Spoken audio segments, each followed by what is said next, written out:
This is Carrie Cassidy from Project Camelot. This is the place where the UFO Congress is being held this year. And I'm about to go see if there's anything worth filming about this event. And Bob Dean has a group of people behind him, surrounding him, I should say. He's over here holding court. Among the group that greeted the Anunnaki in '54 at Muroc, which is now Edwards Air Force Base, there was an archbishop from Los Angeles by the name of Mike McIntyre. McIntyre had been invited to be present when they landed, to meet them, because I thought, well, somebody ought to be representing the church here, you know. And they brought old McIntyre over from LA to Muroc. And they were there for 2 days. And these guys scared the shit out of everybody with their technology. And they talked openly. The two hovered over the runway for 2 days. Just never landed. I mean, no legs or nothing. They just hovered over the damn runway. It's all on film. But the other guys come out, and landed right in front of the hangar, and got out and went over, and, you know, shook hands or whatever. I don't know what the hell they did. McIntyre was present because I had invited him. Well, after it was all over with, after the second day, and you guys get back in their ship and off they go, our intelligence people got a hold of McIntyre and says, now, Archbishop, you better understand something. You can't talk about anything you've seen. Oh, I understand. Archbishop, this is beyond top secret. You can't say a word about what we have just experienced here. Oh yes, I know. So the old bastard gets on a plane, takes off and flies back toward the east. They brought his plane down in Chicago and said to him again, Archbishop, we have to make you understand. You can't talk about any of this. Oh yes, I understand. So McIntyre gets back on his plane, flies to New York, flies to Rome, and briefs the Pope. Because his first authority, his first responsibility was not to Washington or the President or to the Constitution. It was to His Holiness. And the Pope he briefed was Pius XII. So CIV has existed since 1954. And there have been reports again and again and again that several of the popes have entertained some of them privately in their chambers there at the Vatican, which I find quite easy to accept. Enter stage right in this play. We go out on the stage and we prance and dance and we take our little toy swords and we whack and bang each other and we make love and all this crap, you know. You've got all of Shakespeare's plays. And then he says when the act is over, you exit stage left and a new play begins. So what I have nagging suspicion is the 21st of December, we exit stage left. 2012, a new play is beginning. Yeah. And a few of us, well, many of us, exit stage left every damn day. Yeah. I damn near died in October, for Christ's sake. But you know, how many people died on the planet this year? Several million? Yeah. And several million more got born. You want to know what? What the Old Boys Network has told Oh, you. Jesus Christ. That's what I want to know. I spoke at your Awaken Aware conference in September. Yes. I was honored and delighted to be there. I leveled out to the audience what I consider to be probably the most complete presentation that I've made in years. And you took the whole thing and put it on YouTube, so it's out there. But there are a few things that I've been shared with and shown to, informed of, that I haven't shared with you.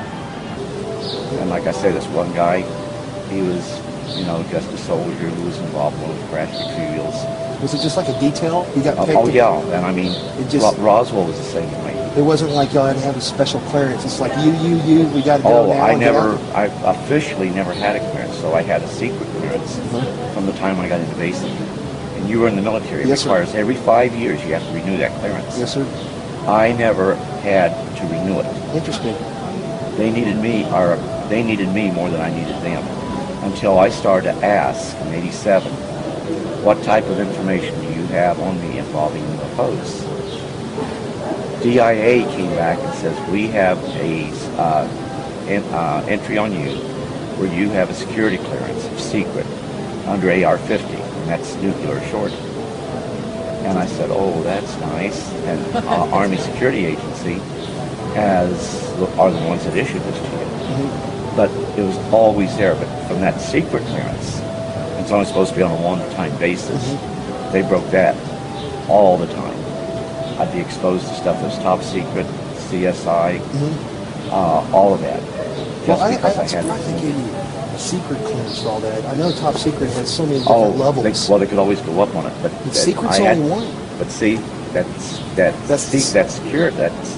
secret clearance provided the foundation to use me many times over on a one-time basis. Now, you were always in briefed and out briefed. But, I thought I was getting out of one mission because it made it clear you had to have at least a secret clearance.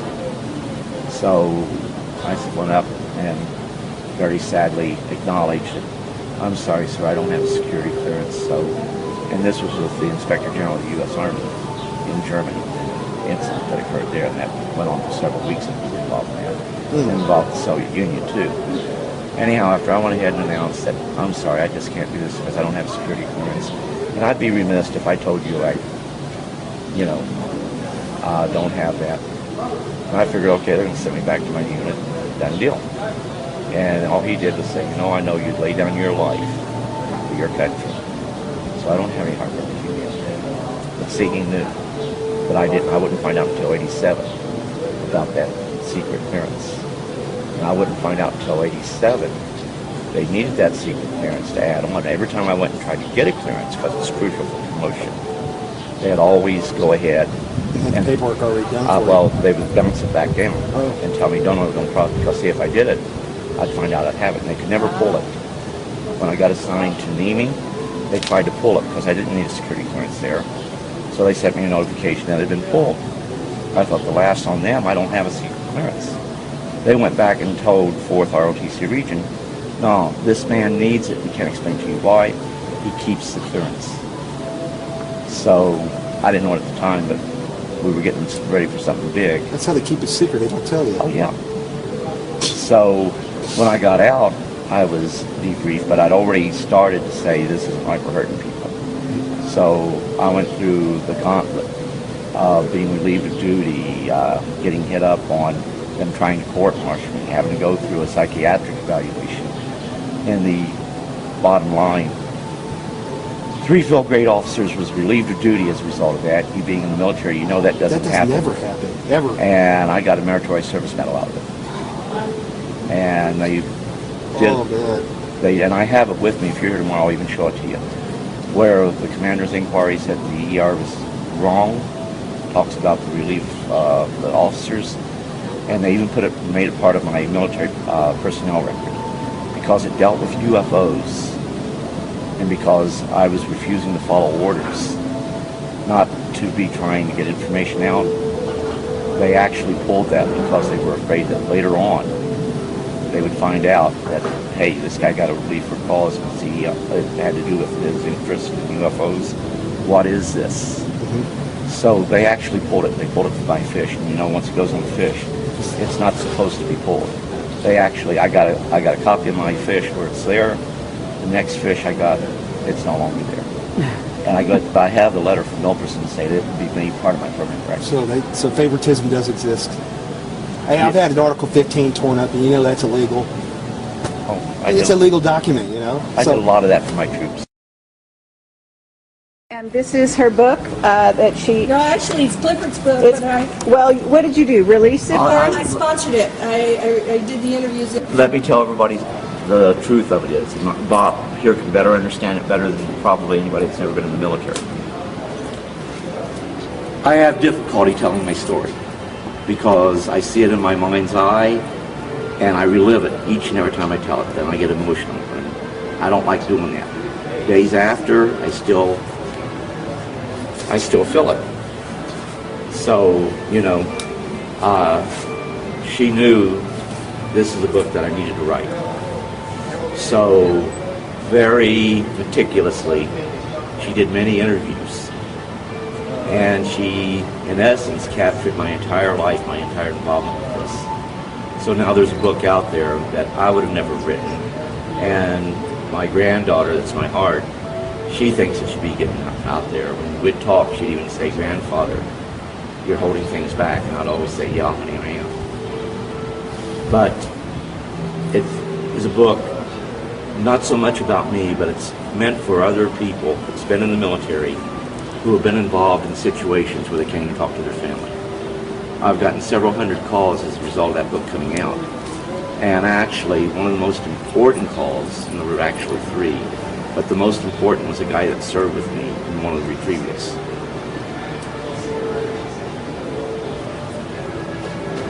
He kept it from his family and never told them. But they knew that something happened and something was going on. And he would bring up the subject of UFOs from time to time. But he could never bring it up to his family. He bought the book, he read it, then he called his family together. And while he had his family there, he called me. And he said, "In Georgia, I was with you in one of these incidences." And I said, "Well, sir, I regret that I can't remember the people who was there because you never got to take names, you know." So I told him that there were a lot of people involved. And on one time, he says, that was the way it was with him. Then he told me about something I did with a paper clip and a pair of tweezers. And the craft we were in started to rumble, and all of us were afraid, what's going to happen next? And I said, I don't know. But he was the guy standing next to me, and what have you done? What's going to happen next? So the only way he could have known that was through him. So after he told me that, I realized. But he's not the one that wants to go out and talk about UFOs. He doesn't want to be involved with being filmed or anything. He wants, as my granddaughter says, a normal life. And this changes you, and it changed him. But he wasn't realizing he was changed forever by having that one experience. And people who have an event like this, it changes your life forever. But you need to tell your family. But then when you tell your family, it's how do you go ahead, get closure with your family. With this book coming out, he was able to show that it wasn't something. And I sent him a whole slew of documents showing where we've done other recoveries. So he finally got the family to accept what he was talking about as being a reality. Now whether he convinced them they were of extraterrestrial origin or not, I don't know. But they finally accepted, and he found closure with that. For the first time, it wasn't something that he believed to be true, and it just didn't happen. He had closure. And that's what makes it worthwhile. So the book was actually written to help those people who are they're not UFO buffs, they don't go to UFO conferences. So the end result is, who do you turn to? There's no one out there for them to turn to. By virtue of him seeing that book, he got closure. We turn to each other sometimes. That's it. Well, when you and I talk, we can talk openly. Because we've been there, we've done that. We understand where we're coming from. When somebody else is there, it's hard for them to understand. But when it's you and I, it's a brotherhood. It is. Very, very isolated brotherhood. Very, very few in And number. there aren't many of us left. So. Nope.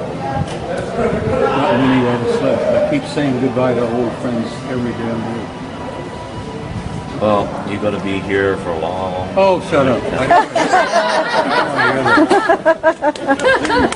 As long as you're around, I'll hang around. Okay? You'll be here for some time. Damn, it's good to see you, Cliff. Hi, I'm Carrie Cassidy from Project Camelot, and I hope to go down as far down in the rabbit hole as possible at this point. You guys with me? You have to be careful, my dear. You go down the rabbit hole, you might not come out. I understand that. Okay. But being careful is something I kind of threw out. Yeah, I know. I know. All right. Well, And from an old war horse to another old war horse, you should know what I'm talking about. I know exactly what you're talking about. Okay. So we're very happy that Bob Dean has survived his ordeal in, what was it, October? October the 1st. Okay. Yeah, after your conference in September in Orange County. 10 days after that, I'm in intensive care, in a coma, in a hospital here in Phoenix, with viral meningitis, of all things. My doctors called my son and my wife and said, look, we don't think he's going to make it. Because of his age, 82, meningitis is pretty well fatal. And they gave the word that they didn't expect me to go home. And my son and my wife sold my old car while I was in the hospital. Haven't forgiven them for that. And I died, sweetheart. I literally died. I was out of body. Okay, and I believe you came back for a reason. I went home. I really went home. I've been out of my body several times over the years in the military, in combat. But I went home, and I was glad to be home. And I ran into a couple of dudes on the other side who says, no, you're not staying here. You got to go back. And I says, no, I don't want to go back. I'm finished with that mess down there. I want to stay here. And they said, no, you haven't finished. You got a few things yet to do. So get your buns back there. Next thing I know, I wake up in a hollow, in a bed, in a hospital, and they're giving me injections, and they're taking blood, and they're giving me meds, and good Lord, here I am, sweetheart. I'm still here. I'm as ornery as ever. That's right, you are. And I came back for some purpose, and I'm not sure what it is, but I'm here. Okay, and we're going to try to discover that purpose right here and right now. Clifford, you're part of it. You're a contactee, and we did an interview with you years ago, and I've had a lovely conversation that I recorded yesterday between you and Bob. Very brief, but lovely nonetheless. And you are an intuitive, and I can relate to that. And we had a lovely conversation many years ago in Roswell. I remember, ma'am. And it's a delight to have you here. I know you don't come out much Yes, ma'am. anymore, but you're here.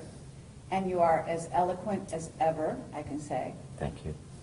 And the two of you are, talk about two guys who have very smooth tongues, smooth talkers, both of you. I didn't realize that. Are you a smooth talker? Not that I know of. My wife yells at me a whole lot. I'm not smooth. You are. We're old friends. We go back many, many years. Okay. Cliff and I are among the last of the old boys network, because we had a network of a couple of hundreds, maybe 500 guys over the years, from every rank, from every service. And we had sergeants, we had admirals, we had generals. We've had a Russian cosmonaut who was a member of our old group. But most of them are gone home now. And Cliff and I are among the last of the old boys. And I love him dearly, and he's a dear friend because I know what he's been through, and I've been through much of it. So I relate to him. And it was such a wonderful thing to see him again this time. We can relate to one another. I mean, it's like you can talk to other people about the experiences you had, but they don't fully understand. But They when you can't, talk, Cliff. They no, can't. They can't. They haven't been there. So it's about, like, you know, we can communicate and understand fully what is going on by virtue of being there and being a part of it. But when you try to talk to other people, a lot of times it's very difficult. Bob has always been, I apologize, Sergeant Major. Command Sergeant Major. Command Sergeant Major Robert Dean has always been a close personal friend ever since we met. And we united, we felt that kindredship, and there's a brotherhood there that most people don't understand. In the military, you form brotherhoods. But in this particular field, when you've been a part of it, you've been exposed of it, it's even a tighter brotherhood. I hear you. So what I want to ask you first of all, both of you, what is it that you haven't told the people? Okay? What I want is, both of you are getting older. Both of you are one of the, the most, I don't know, the most courageous, the most out there individuals in terms of greeting the public, sharing your story with the public. Both of you have been exceedingly brave in that regard. You've taken a lot of flack over the years for that, and everyone listening to this should respect them for that. But what I'd like to know is, what haven't you told people that you could tell them today? Because, for example, and these are the hard questions, okay? They're not all friendly, all right? What were your dealings with the unfriendly type, and why? You first, Clifford. Well, with me, I never had to deal with any of the unfriendlies. I was just warned that not all contact would be friendly. So, you always prepared for that. But every time you went into an event, it was always that, I'm going to use the term fear, but it's not exactly fear. There's that anticipation of what might happen. All kinds of things ran through your head. Things that I haven't told, and I'm sure that the Sergeant Major can also concur with this, is that the things that went on you couldn't even tell your family, and you wanted to tell your family. And it created problems within your family, and you couldn't tell anyone. And like I think I told you earlier, when my new book came out, my son, my oldest son, was the first one of the kids to ever do this. That he put it on my Facebook that I'm proud of you, Dad, for trying to bring forth the truth. Wonderful. They got to see what I was trying to do to gather the information, because I knew that Roswell wasn't just a lone event. That over the years we had recovered many such objects, debris thereof. Crashes are unique. They don't happen every day. They're very rare. And there's 100 reasons why we have recovered crashed UFOs. But I try to bring everything out. I understand. And we shot those UFOs crashed because we shot them down? In some instances, but it was more the Soviet Union and other foreign powers that did it.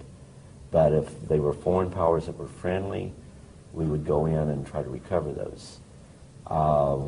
There was, I think, it was in the 1970s. There was a UFO that went down in Sudan. Now this is unique because it wasn't ours, but we wanted to go ahead and recover that object. Well, there was strained relations at that time with all nations in the Middle East, so they did not want us there. However, a group of 13 Soviet personnel, to include scientists, went there to investigate that object that fell. That shows right there that it wasn't ours. We knew it wasn't ours. And the documentation makes it clear. But we couldn't say too much about it because we could not go and look at it. But the Russians did. But I can tell you on many occasions, both the U.S. and Russia would, or should I say, the former Soviet states, we would work together. And we worked with other foreign powers simply because situations like this could lead to misunderstandings that could have triggered possibly a nuclear war. And Sergeant Major Dean probably knows more about that even than what I do, by virtue of the position he had and the documentation he was exposed to. We and the Soviets have been together, closer together than most people realize. We and the Soviets have been working side by side on this particular issue since before the Cold War, for God's sake. Now, the Cold War, as many of you remember, many of you older people will remember, was kind of a construction that was made up by Soviet leadership, American leadership, to convince the world that we were antagonistic toward each other and we were going into a nuclear war. We and the Soviets have been like this from the very beginning of this matter, particularly involving them. Okay. So, and even today now, here we are, we don't have a space program of our own publicly. We're paying the Soviets, what, $500,000 a pop just to get one of our astronauts to the space station, for God's sake. So we and the Russians have been pretty close together for the last 50 years on this alien matter. And why is that? You know? Because we recognized from the very beginning that it was us versus them. And we didn't realize back in the beginning that they were made up of not only malevolent guys out there, and there are some of them out there that don't like us at all. They're not purposely malevolent, they're not hostile, but they don't like the human race, and they don't give a damn whether we survive or not. Thank God we have good friends out there that do care about us, that are related to us, who want to see us survive as a species. What is the threat? In other words, first of all, you know they've done abductions. We know that they allowed them to do abductions. And yes, some of the abductions are positive contactee experiences, et cetera, et cetera. And some of them are painful. And depends who it is. But they also had an agenda. And one of those agendas is to create a hybrid race. They're harvesting us. Humans are already hybrids. We made an agreement with them, 1954. We would allow them to continue to harvest our genetics. And we traded that for technology. We also traded a lot of our gold for that technology. I was telling someone the other day that I'm remote viewing Fort Knox and it's half empty. Because we've given the Anunnaki enough damn gold that they've given us anti-gravity, they've given us, zero-point energy? And we have a separate space program which makes NASA look like a joke. Exactly. So Clifford, you're aware of this. You must be aware of the abductions, the negative side of the abductions as well, right? Well, like, goes back to where not all contact would be friendly. And what I would do is point out that it's not necessarily a culture, but it is like a rogue group within that culture. Good example, I've been using this all day, is like, you know, you have the cartel. Well, they're people just like us, they're humans, but yet they're a sliver group. They are, have their own agenda. And that same thing happens within the various cultures. And I agree with Sergeant Major here. My biggest fear is if these rogue groups are going ahead and coming to agreements with not only our nation, but other nations, then that's a very dangerous situation because they're the wrong ones to be working with. Okay, and Now, this is going on, isn't it? Unfortunately, I believe to a degree, yes, it is, because the ones that really are not evil, the heads of the various cultures out there, to give us technology. They know that we are not spiritually heightened to the degree where we use it for the right reasons. When we go out into space, defense is one thing. But if you build your forces to where they become offensive, then it's to impose your will over others. And the technology that they are giving us gives us the capability to go ahead and field in space a offensive posture. So anytime we want to go ahead and make it look like it's E.T. doing it, we could make it look like E.T.'s imposing their will over the peoples of the world. And with that technology that we have acquired from the rogue groups, yes. And I agree with Sergeant Major. This is really, really dangerous.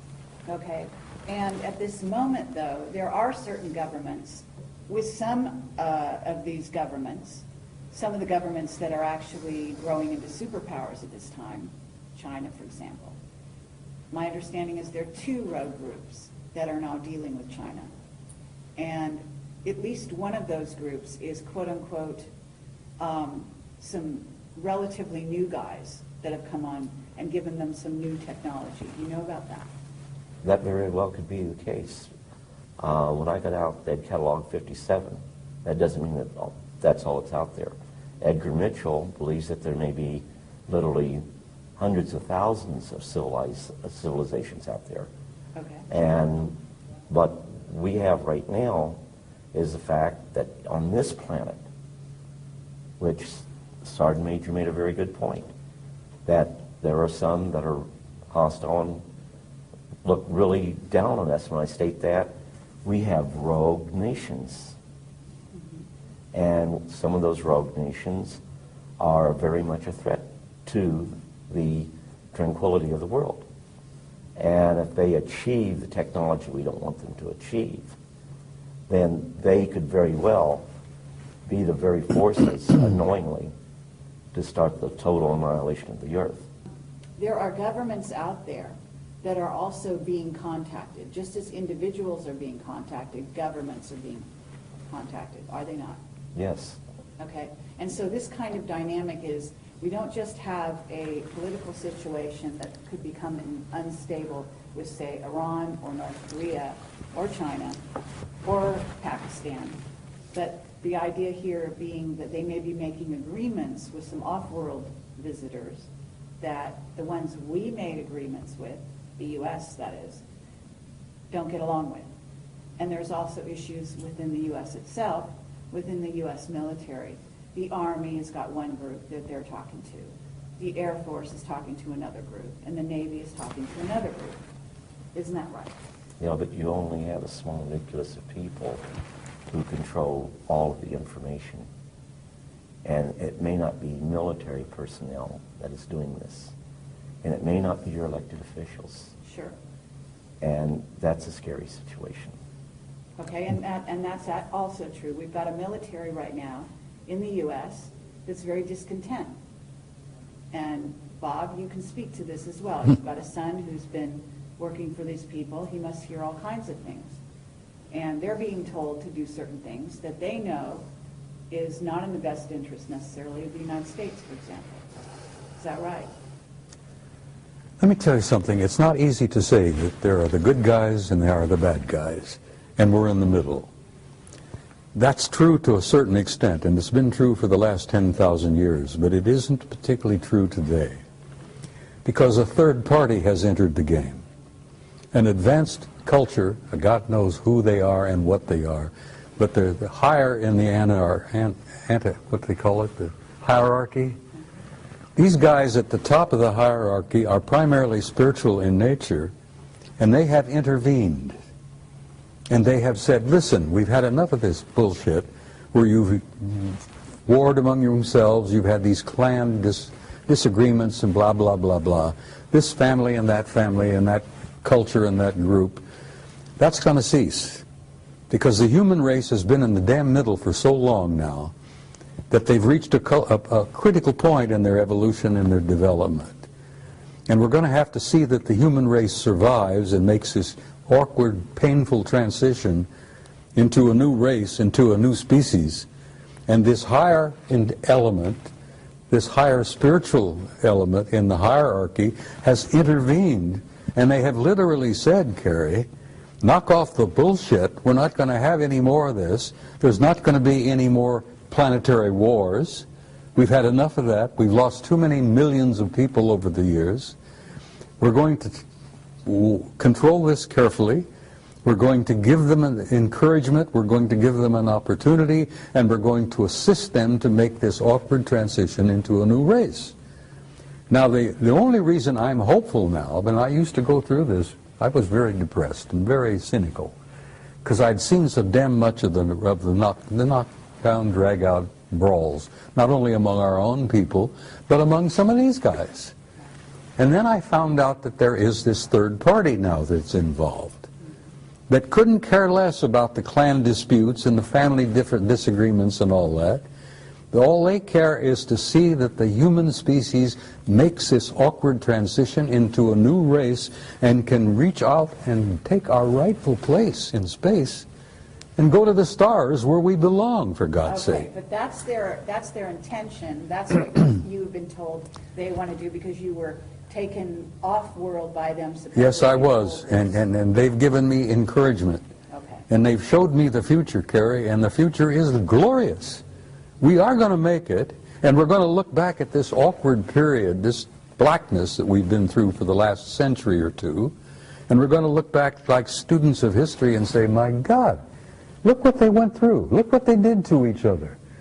We're going to look back from the future into this particular time and place, and we're going to say, how in the world did they pull that off? Here they are killing hundreds of millions of people in these wars, butchering each other. This has got to cease. We can't let that race off the planet until they evolve and grow and mature where they can be safe. Okay, but Bob, that rationale, when you've got these races, off-planet races, who have been warring with each other for eons. So maybe there's a new guy on the block. Let me tell you maybe something. That new guy is orchestrating things here. But actually, I'm going to sit over here and I'm going to be suspicious of even Well, that new guy. it's all right to be suspicious, and I know where you're coming from. Childhood's End? I was talking to Joe Farrell not too long ago at another conference, and Joe Farrell has written The Cosmic War. And The Cosmic War is a true story of a war between interplanetary intelligences. And they literally damn near destroyed each other. They destroyed a planet beyond Mars, for God's sake, in our own solar system. But that crap has got to cease, and I have had the opportunity to meet guys from the higher level who said, we're not going to allow that to happen anymore. We're going to give you a chance to make it. And the only reason I'm hopeful, and I told you this privately earlier, is that I have seen the future, and there is a future for the human race, and it's beautiful. Okay, and I appreciate that, okay, and I would agree with you. And I think a lot of people listening to this, who will listen, will agree with you. That's why we're all here. That's what we're working for. But the work is still to be done. And what I want to do is keep eyes on the ground right now. And I want to talk about the idea of what's right before people, because this is 2012. We're going into 2013, and some of these years are very crucial years. Okay, as you say, these are going to kind of be the years in which the transition happens. So It's happening right now. Exactly.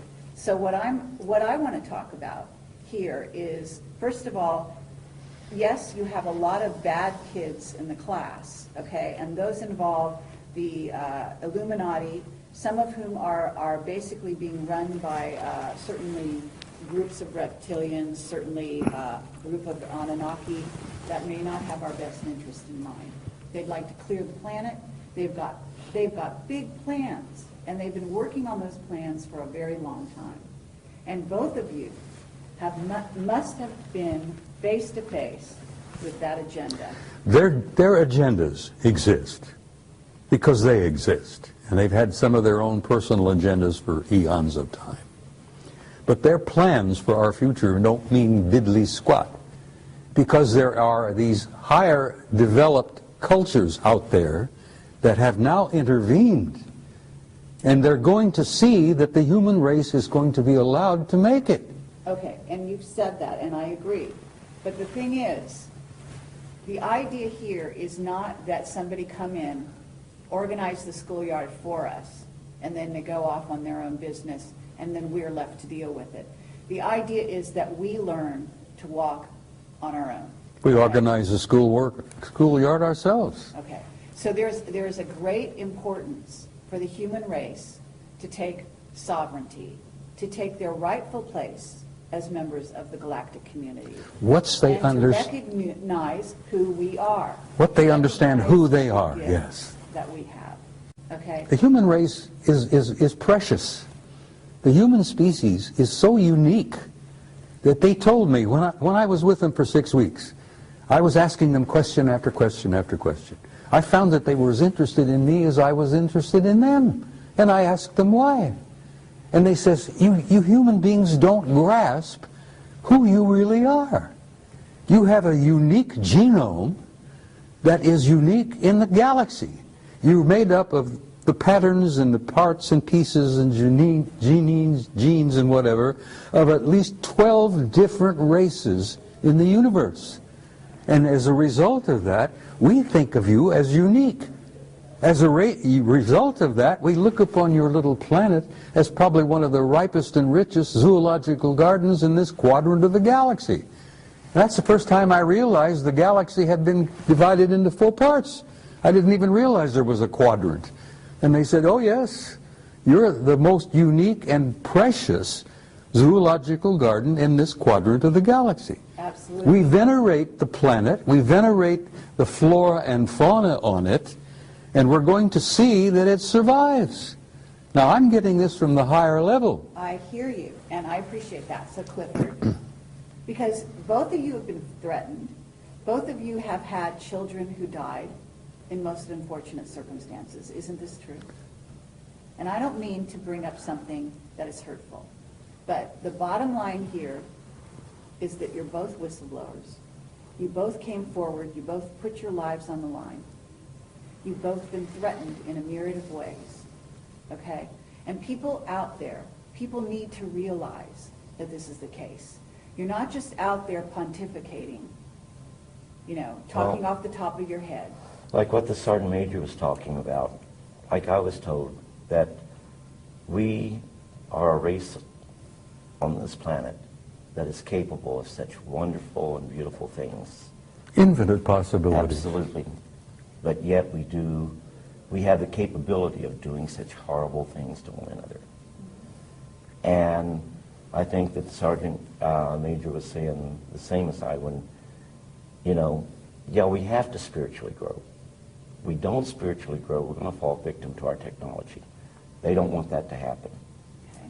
And initially, the initial contact was to ensure it didn't happen accidentally, because they wanted us to know, you know, the other side's not launching against you. We're here. And you will, from time to time, pick us up on your radar.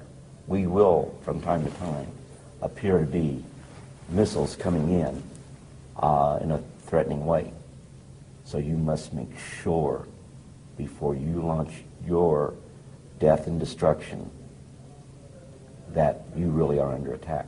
But you must not let this happen.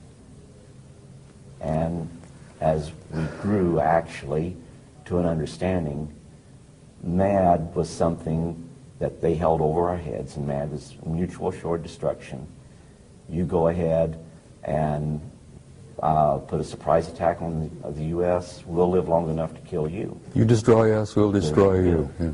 Absolutely, but we're still dealing with that. In fact, we're dealing with something with Iran right now and Israel, in which we're coming to another one of those situations. And I have a whistleblower right now that I interviewed last night who said that there was a Bay of Pigs situation going on with regard to Iran and Venezuela, with missiles that were supposedly, you know, put into Venezuela by the Iranians, et cetera, et cetera. And they actually said that there were some ETs from off-world that intervened. Now, my understanding is, and people don't realize this, but I also have a whistleblower who used to set up a camera on his deck in LA, and he had it on all the time at night, and he would film the fight, the war going on between us and them. And this was not the Russians, the Chinese, it was off-worlders. I know, Ed, honey. And the guy was killed. I know, Ed. And those weren't wars. Those were operations, those were exercises, but they weren't wars. Well, if there were wars out there, if there were cosmic wars going on around our planet, this planet would be in pretty damn dreadful shape. but it is in dreadful. Well, it's not as dreadful as it could be. Oh, no, that's not true. And what do you think the chemtrails are doing? They're covering up, among other things, besides changing the atmosphere to make it better for a hybrid race that the Greys have now created and are going to inhabit this planet on some level. They will never inhabit the planet. The hybrid race will. No, they won't. This planet is going to be preserved, They're Carrie. human. They're half human. Yes, but we are human. This is our planet.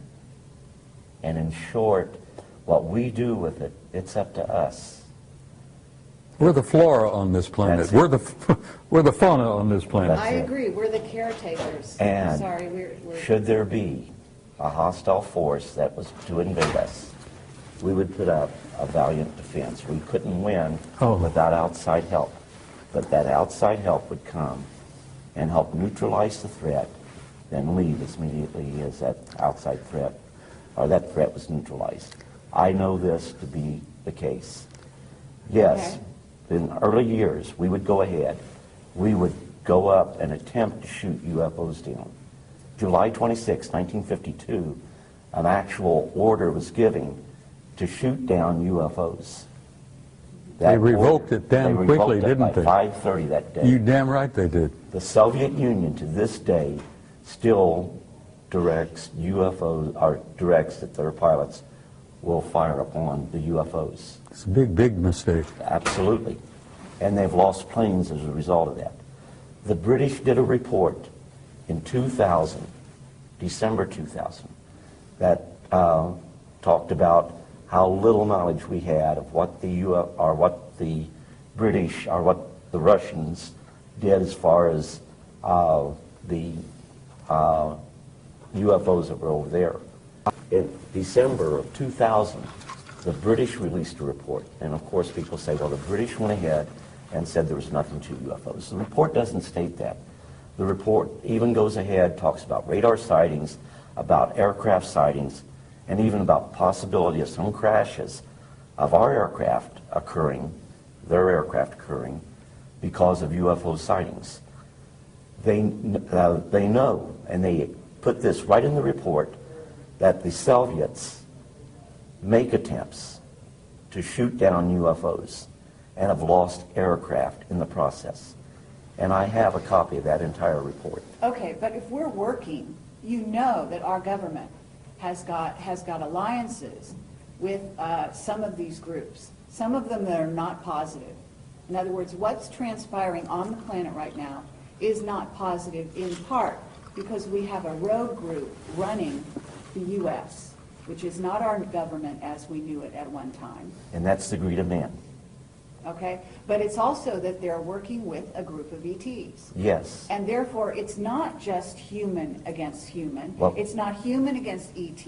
It's human and ET against ET. you think the good guys aren't watching over us? I tell you this right now. You have people on this planet that aren't what they seem to be. That's right. We call them watchers.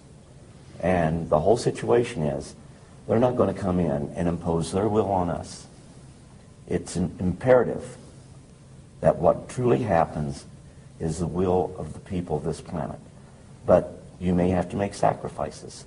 But if the powers that be right now choose to listen to the evil side, they'll let that go for a little while. But once it becomes a threat to humanity as a whole, then like what Sergeant Major said, some outside force will step in. Let me tell you something, if I may interject something, Cliff. The good guys out there, whoever the hell you think they are, and whatever, it doesn't matter, they orchestrated the end of the Cold War. They came over our missile silos here in the United States. They hovered over our missile silos, where we had these intercontinental ballistic missiles that had 12 independently targeted warheads, each one with a 1 megaton warhead, and we were targeting the Soviet Union. And the Soviet Union had the same damn thing targeting us. Well, when Reagan was in office and Gorbachev was in office, these good guys came down and hovered over our missile silos, and they not only knocked off the computers, they melted the warheads in our missiles. And they scrambled the guidance systems so badly that if the missile had ever gotten out of the silo, God knows where it would have gone. Miami or Schenectady wouldn't have mattered, because it wouldn't have exploded. It would just leave a hole in the ground. They did the same damn thing to Gorbachev's Soviet Union outside of St. Petersburg, outside of Moscow. They hovered over the warheads, melted the warheads. scrambled the guidance systems, and brought an end to the Cold War. Now, it even happened as late as 1980 at Brindlesham Forest at Bentwaters. I talked to Charlie Halt, who was the deputy post commander there, and I said, Colonel, the word I got from a general recently was that they screwed up the warheads and scrambled it. He says, screwed up hell, they stole some of them. Now, these are the good guys, and the good guys said to Gorbachev and to Reagan and to anyone else who was listening, and believe me, the Chinese were paying attention, they said, you guys are not going to screw up this goddamn planet. You're not going to destroy yourselves, that there will not be a nuclear war. We're going to see that you do not do that. And now these are the guys that are in control. Okay. Now, let me finish.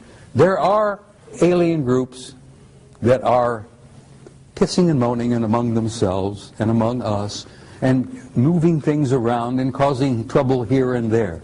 But there is that third party beyond them that's in charge. Okay. If they're in charge, they're doing a hell of a bad No, job. well, you tell them about it. I will. And if you want to run into them and meet one of them face to face, as I have, I'm sure I have. you be prepared to give him some guidance on what you think would be the answer. Well, that's what we're doing here, okay? These people from off-planet, we're their progeny. We are their family. That's right. And therefore, we have their genetics.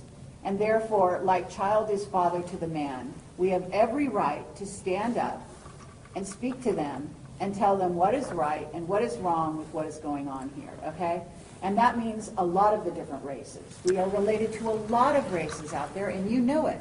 I can see this adolescent child standing up and say, look, Pop, I'm going to tell you what I think needs to be done. And father looks down at the brat and says, well, good, tell me what you think.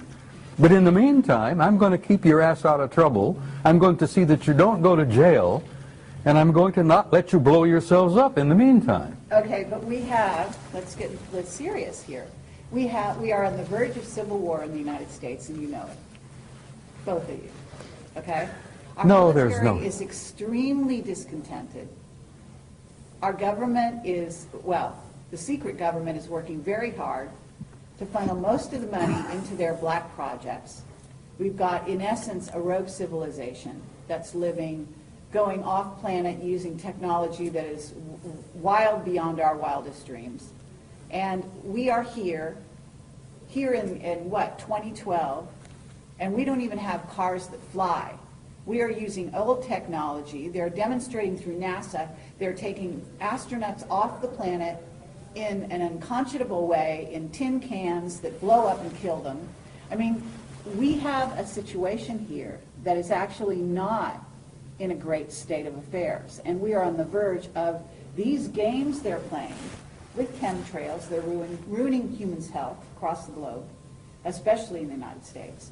We've got underground bases. We've got dulce experimentation on humans that is going through the roof. We've got biological weapons labs across the nation.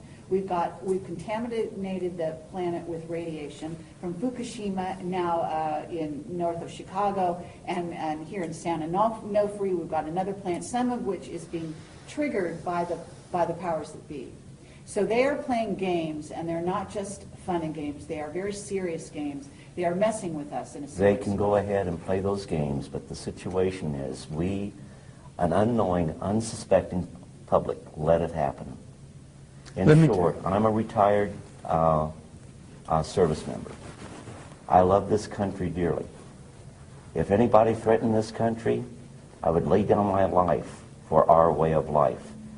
Out of all the countries in the world, this country right here has the greatest form of government. But what makes it great is the people. And we can talk about the evils of the government and the evils of the industrial complex. But ultimately, we, the people, have the most powerful weapon in the world. This is what it is. And when it comes time to vote, you vote. When you think that there are things that are wrong, you correspond with members of your government. Now, they may not, in the case of UFOs, you better believe I do a lot of writing to a lot of senators and a lot of governmental agencies. And I'm quite sure they hate that. But as I told a major once, when he asked me, what difference does it make to you if the Pentagon has 50 flying saucers? I went ahead and I said, sir, you have the luxury of not knowing the truth. Unfortunately, I do not share that luxury. Now, experiences such as the Sergeant Major's and mine, we may have different experiences. But when you put them all together, they paint a picture. And the situation is, why are we talking? I guarantee you the Sergeant Major loves this country just as much as I do. And we may be old codgers, but if you threaten our way of life, we would take up arms. I pledged my life for this There you country, go. and I still hold to that, And Cliff. that pledge is still dear to our heart. Okay, but you do understand you have Oh, a yes. government Oh, yes. that is ready to put people like you guys and me and probably a few other people in this room in jail for talking about the truth. Because they want to keep secrets and they want to continue with their way, which has become basically a rogue society, okay, behind our backs. Now, Bob Dean, I know Bob knows the old boy's secrets, okay? I know he was let in quite a while ago. Were you let in? They don't want me in. Okay. Let me put it to you this way. Why not?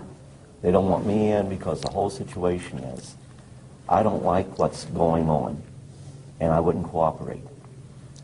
Well, when I first got started in being an interfacer, okay, fine, I went along with it. When I saw we were hurting people, I drew the line in the sand there. That we did not have the right to go ahead and drive people to the edge where they committed suicide, where they lost their families, they lost their job. They would have to go through ridicule because of things that happened to them. When they're involved in something, we give a prosaic explanation knowing that is not the right answer. And I said, no, this isn't right. I have a moral obligation to go ahead, throw myself on my own sword, no matter what people thought of me, no matter if they thought I was crazy, thought I was lying, didn't make any difference. What was important was to go ahead, come out and say, here's what really is going on. Now, why is that important? Because it goes ahead, hopefully, and I had one experience with that since my new book got out, and gives people the courage to say, this is what happened, at least to their families. And they owe that to their families. At some point, they will go ahead and start thinking, we need to come out and talk too. Mm-hmm.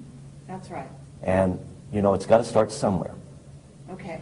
So they didn't let you in their old boys network, and yet you were an intuitive. You must have had intuitive knowledge. You were used to contact, to deal with any survivors, isn't that right, in the craft? And so you have a unique ability. So with that same ability, you have the ability to see beyond the facade with the old boys. So although you weren't let in the way he was let in, you still know what he knows. Isn't that right? I would agree. Okay. Bob, they let you in. Why I've been did on they the let you inside for many, many years, honey. And I've been a maverick. in? Yes. I started off Thank God. quietly, keeping my mouth shut. I got along just fine. Then I became pissed off. I got angry. Has nothing to do with courage. It's anger. I got angry as hell, and I'm a command sergeant major retired, and you don't piss me off and push me too far, because then I start pushing back. So I ended up becoming a threat.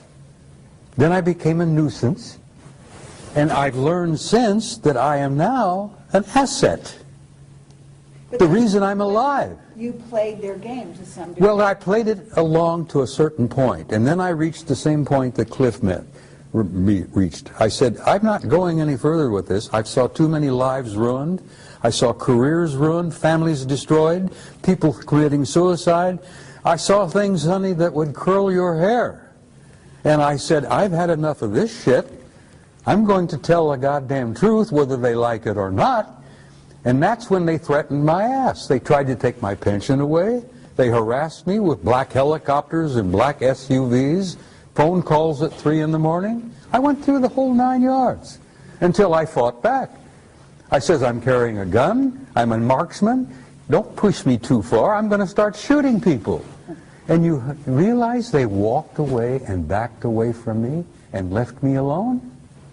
And here I am, 2012, 83 years old, ornery as ever, and I'm speaking to you with honesty and from my heart. Okay. But you have friends in high places. Yes, I do. A few of them are still around. Most of them are dead. Clifford does as well, and I know I do. Look, I've known some of the guys in MJ-12, honey, personally. I'm sure you And have. most of them are dead now. I don't know who the new crowd is because I've been out of touch for quite a while. Okay. But they still exist, and they're there. You call them the black government, you call them the secret government, doesn't matter what you call them, they're there. But they're still messing with people. Oh, they're messing with people. Look, you got the Trilateral Commission, you got the Council of Foreign Relations, you got the Bilderbergers, you got all those guys. You call them the Illuminati. That doesn't matter, doesn't mean shit, you know. You call them anything you want, but they exist. But there are powers beyond them. Great. And they don't like that. I understand.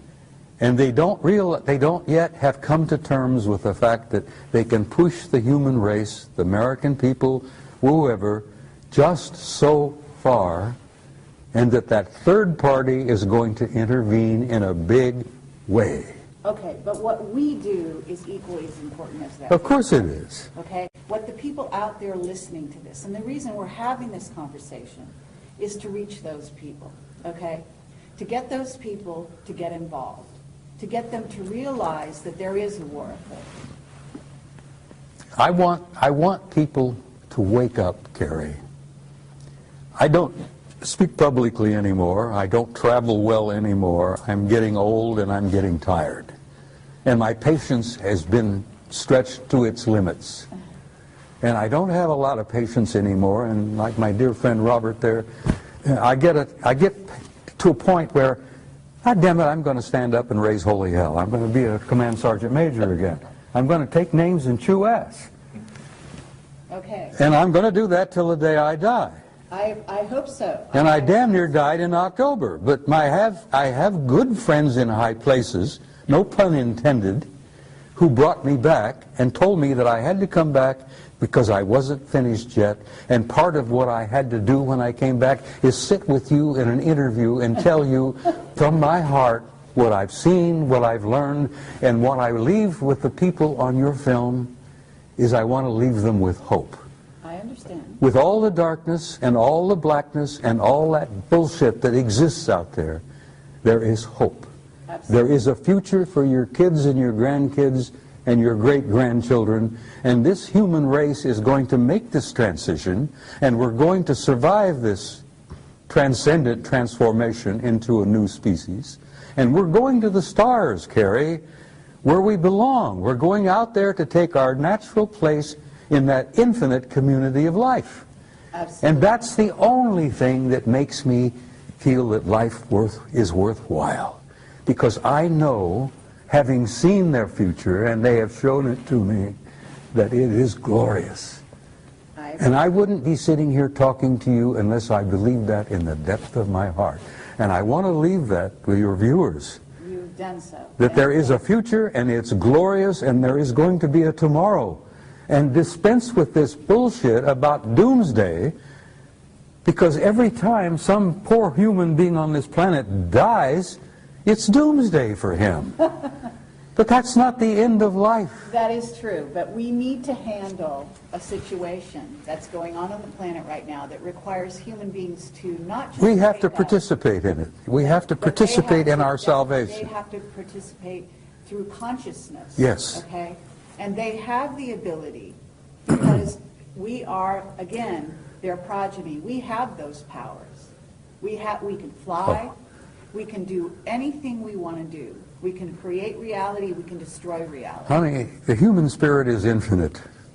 We have power we haven't even dreamed of yet. That's right. And once we realize who we are and what we are, and we start expressing that power, there's no end. We can change anything. Okay, so what we want people to do is, we want to educate them, we want to wake them up, and we want to give them the tools by which to change their reality. And that's what you're doing with these films. That's exactly right. Now, Clifford. Well, I'll back up the Sergeant Major in that we got enough going on out there that's talking about, you know, UFOs are here, they're hostile, we're on the end of their food chain, they're going to take us over, there's nothing we can do about it, but we thought you should know. If that was my message, I'd say nothing. But like the Sergeant Major, I want my message to be a message of hope and for us to look and build towards a brighter future. And by us spiritually growing, we head in that direction. But it's going to take time. We're not going to go away. We're going to be here. We are going to achieve interstellar travel where we visit other star systems. But in order to do that, we must first grow spiritually. Right now, the situation is we're a world in quarantine. And do we have the technology to be out? Oh, we sure do. I can show you the NASA plans for setting up a permanent bases on the moon, on Mars. The technology is there right now. 2007, they planned to go back to Mars. Did they? Or did they not? Something going on we don't know about? Yeah, probably there is. But we are still a world in quarantine. Okay, well, I don't agree that we're in quarantine. I actually think we have been invaded every way since Sunday by various races. In other words, the quarantine is off. The gloves are off, and that's part of the transition. In other words, you don't go to the big leagues without starting to get into the sort of understanding that there are positive and negative beings out there and diving into the water and learning how to swim on your own. So this is the challenge, and this is where you guys can bring your wisdom, your worldly knowledge to the people, and that's what we're doing here. Now I have a question for you, Bob Dean. You've always said that the Anunnaki walked the halls of the Pentagon, and I've been told to ask you this. What are they doing there? Well, which Anunnaki are you talking about? Good answer. Yeah, you understand when I use that term, I use it in a generic sense. Those who came down from above, those who from heaven to earth came. Whatever. Well, there are all kinds of Anunnaki out there. Okay, but the ones walking the halls of the Pentagon are the ones I'm interested in. Most of them are good guys. Uh-huh. And have you met them? I've met some of them face to face. I'm talking about in the Pentagon. Some of them wearing uniforms. Okay. Yes. Some of them looking with 3 stars on their collars. Fine. Admirals, vice admirals, Anunnaki. Right. So help me God. I believe you. Well, they're in our midst, and they're basically good guys. Because they understand that there is an authority above them that is going to see that this race survives and that this race makes its transition into a transcendent new species. Okay, then what's going on right now with our financial situation? Oh, that's bullshit, honey. Pardon me, but it's bullshit. They've been playing these games with money for the last 1,000 years. My old organization, the Templars, established the banking system, for Christ's sake, in the 11th century. Okay, but there's also an issue with gold, and there is something going down in America that is weakening. Let me tell you the something country. about gold. Fort Knox is half empty.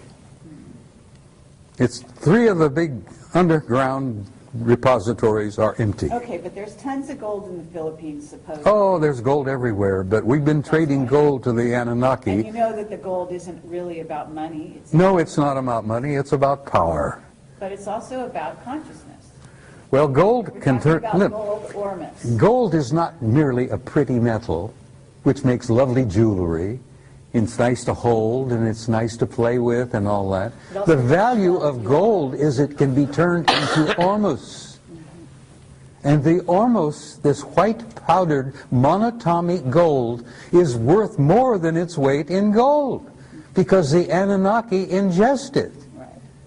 It generates their genome into immortality, for crying out loud. And that's why we've given them half the crap in Fort Knox in trade for their technology.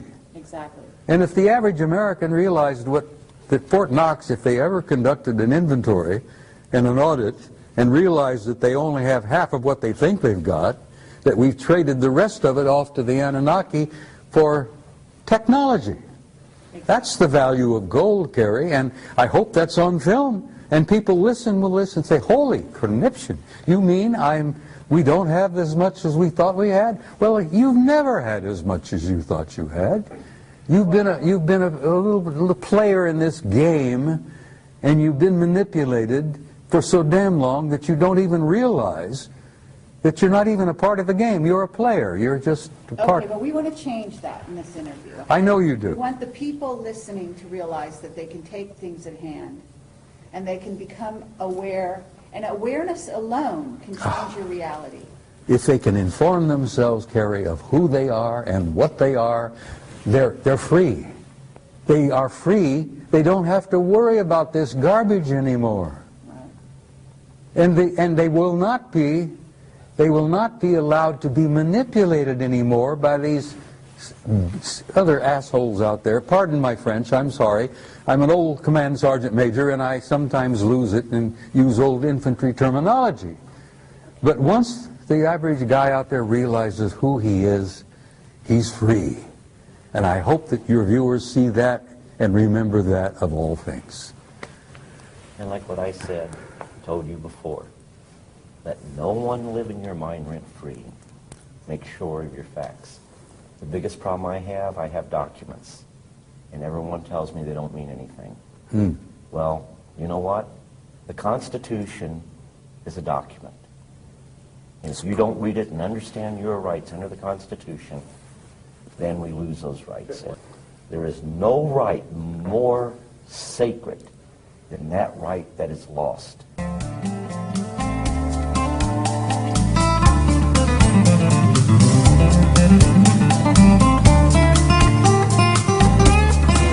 Stories about those actual missions that actually exist, in which we do, in fact, recover a UFO crash of a whole craft is very, very rare, very rare. But there are debris that's left behind. And also there's what we call physical evidence, and we go after that, and we recover these. Blue Book was never part of that, even during the time that Blue Book existed.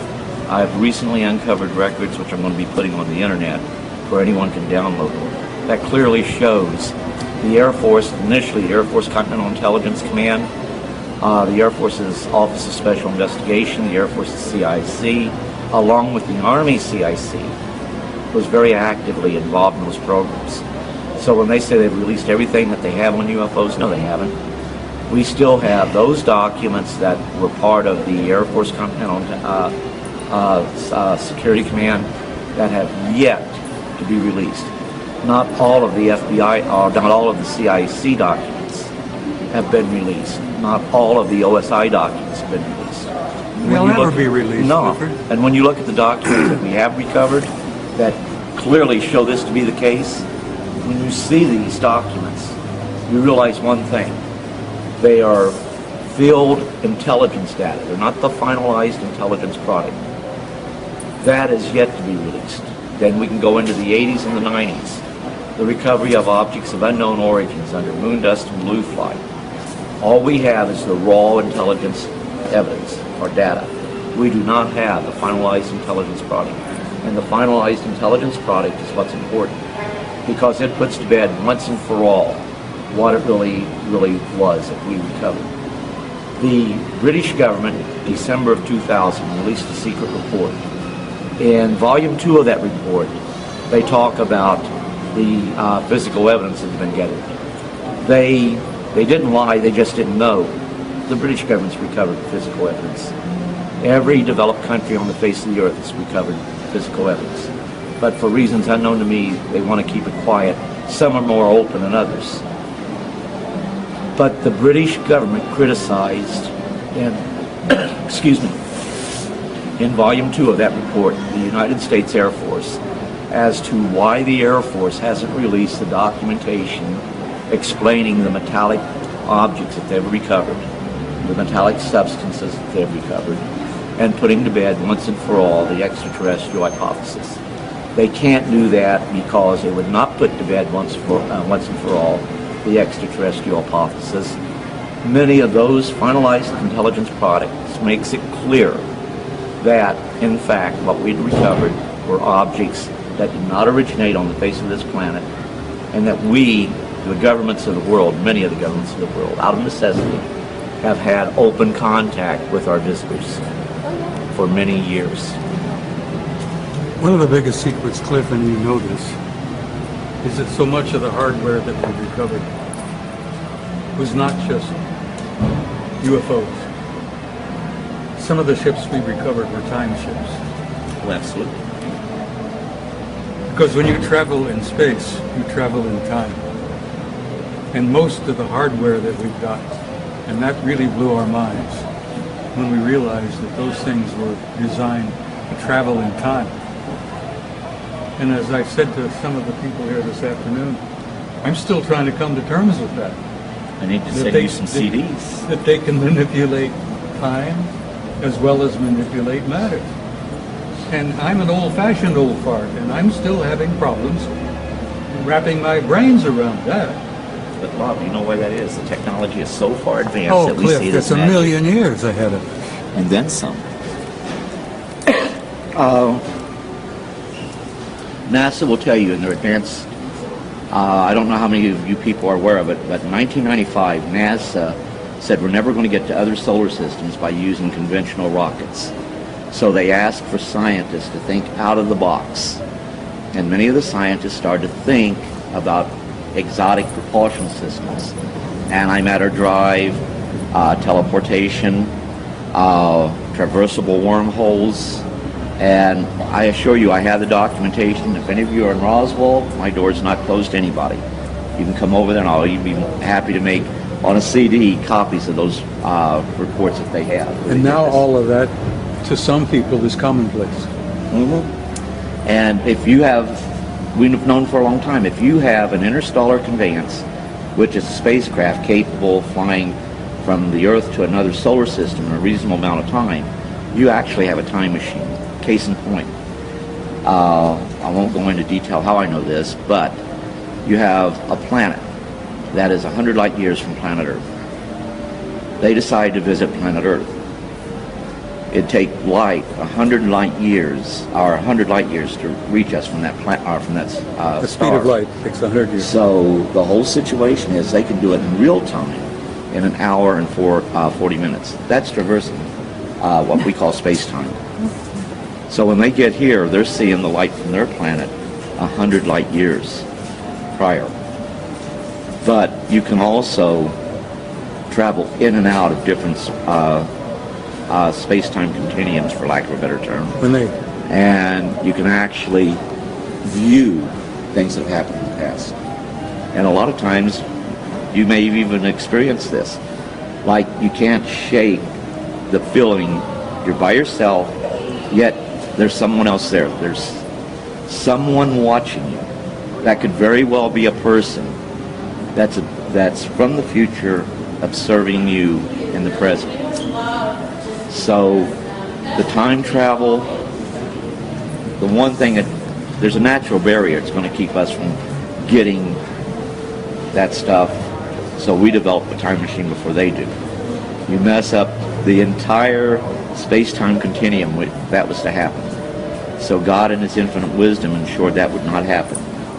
However, that doesn't stop you from going back and observing. But there's also a great desire not to do anything to change the future. You only can change the future in the present. If you change the future, you create a whole new universe. In which Another timeline. Mm-hmm. But that's what they're working on, aren't they? They're working on that's very dangerous. I'm borrowing liberally from Randy Rooney, who that was one of his favorite sayings. That society is willing to believe the facts when they are presented with the facts, but only if the facts already agree with what they believe. So, and it holds very true in the UFO field. Okay, so you've seen ships from the future. What do the ships look like? You asking me or Clifford? Both of you. There are If many, you're, Bob, many, if you're prepared many, to many tell the times truth about this, like, I'm listening. we have many types of aircraft, and we have many societies that are visiting us. And you can't think of it as being aerodynamic aircraft frame. The circular, the common circular saucer shape, they have that. They have the blade shape. They even have the cube shape. They have the spherical shape. They have mothers out there 5 miles long. Yep. Oh, yeah. What about the plasma ships, though? The plasma ships can take it in any form they wish. Right. In any Because- time they wish. Yep. That's what's so difficult for many of our scientists to come to terms with. We're not talking about distances.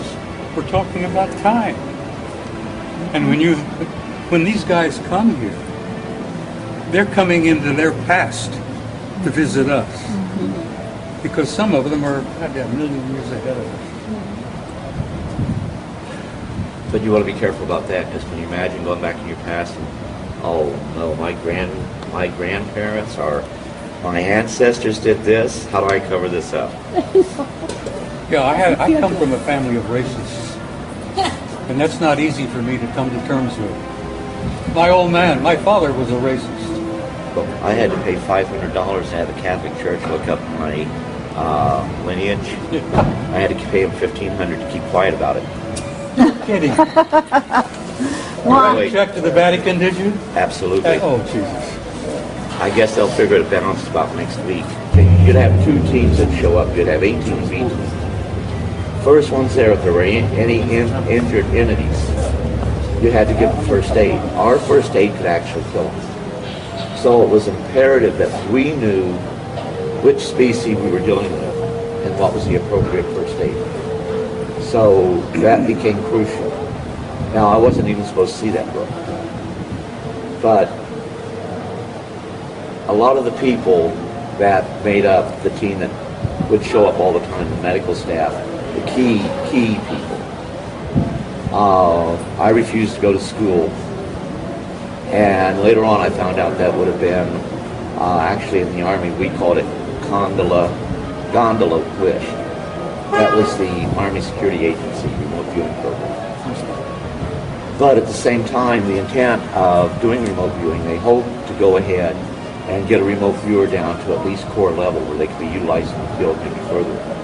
Based on the experiences that I've had, I believe that I was meant to be in core level. Because while I was in Germany, I was at V Corps level. You're familiar with that. And even though I was in the 3rd Armored Division by being under Hanau Military Community, that was part of 3rd Armored Division. We were part of 3rd Armored Division. That made me a valuable asset to V Corps. Only I didn't know that's what I was doing.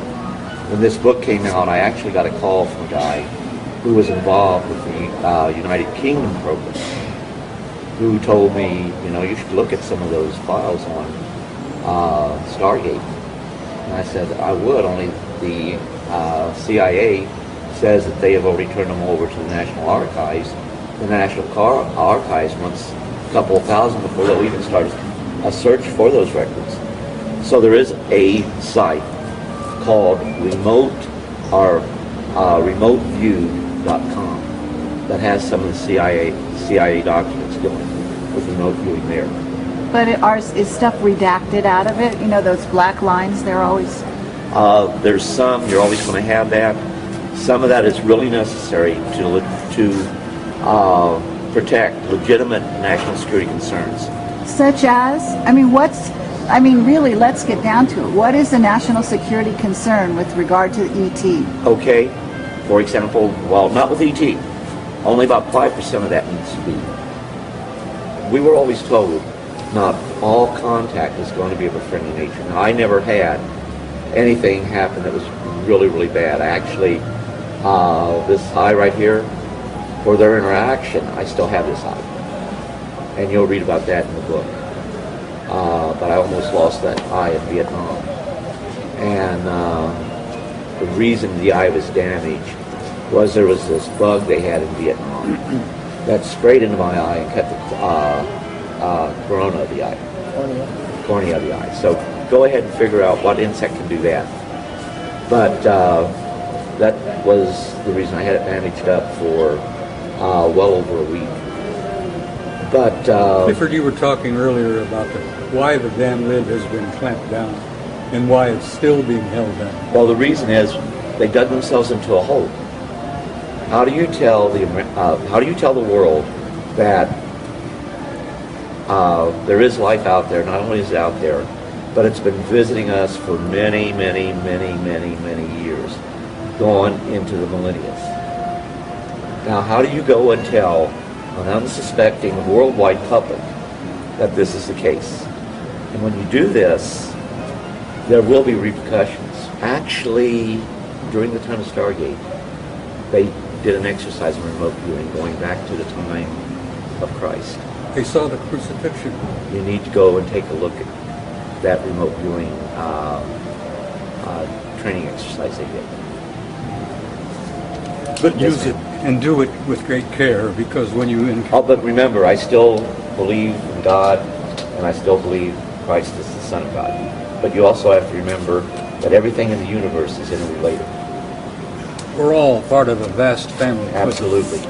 God created everything in the universe and then some. They have a greater understanding. Like when I say, they say, okay, describe E.T. Well, if you see them, you see us. Because we say that we're human. Are they more human than us? They got a highly evolved intelligence. But what I say is that humanity is within all the races.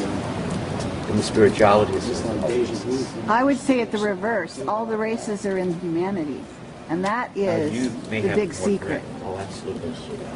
And I'm sorry, when we baby. realize Excuse me. that is when we realize our power, our true power. When And then they really can't keep us down. When I was praying at my son's grave,